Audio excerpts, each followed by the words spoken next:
At sa mga babiyahe na ngayon, maiging alamin muna natin ang lagay ng panahon, lalo na ang init factor o heat index na maaari nating maranasan.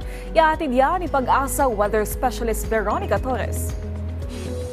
Magandang tanghali po sa inyo, pati na rin sa ating mga taga-subaybay sa PTV4. Sa kasalukuyan, easterlies o yung mainit na hangin galing karagatang Pasipiko nakaapekto sa may silangang bahagi ng ating bansa. Kaya asahan natin na magiging maulan yung mga kasamang kidlat kulog sa may Bicol Region, Northern Samar, Eastern Samar at Quezon.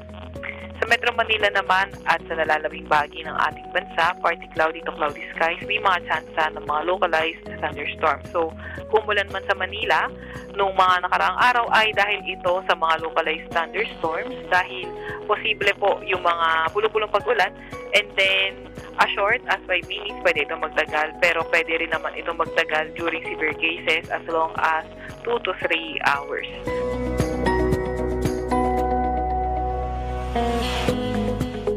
Wala naman tayong nakataas, naging warning sa kahit anong baybay ng ating bansa, pero ingat sa papalaot sa northern at eastern section ng bansa dahil magiging katamtaman hanggang sa maalon ang karagatan at wala naman tayong namomonitor na low pressure area or bagyo sa loob ng ating Philippine Area of Responsibility.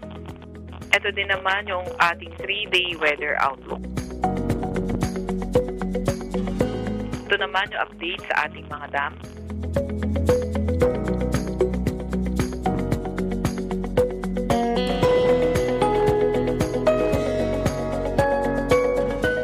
Ngayong Holy Week, inaasahan nga natin na posible maging maulan sa silangang bahagi ng Southern Luzon, particularly sa may Bicol Region for tomorrow. And also, sa mga susunod na araw naman, around Wednesday or around Thursday, posible na partly cloudy to cloudy skies. May mga tsansa nga lang ng mga localized thunderstorms. Ang pinakamataas na heat index for today, posible sa may Dagupan, Pangasinan at sa may Dipolog, Zamboanga del Norte. Posible umabot ng 42 degrees Celsius, pati na rin sa may Davao City, Davao del Sur. And yung pinakamataas kahapon ay nasa around 43 degrees Celsius sa may Zamboanga City at sa may Davao City din. Heat index para sa Metro Manila for today, posibleng umabot ng 40 degrees Celsius. At yan po munang latest mula sa Weather Forecasting Center ng Pag-asa, Veronica C. Torres. Maraming salamat Pag-asa Weather Specialist Veronica Torres.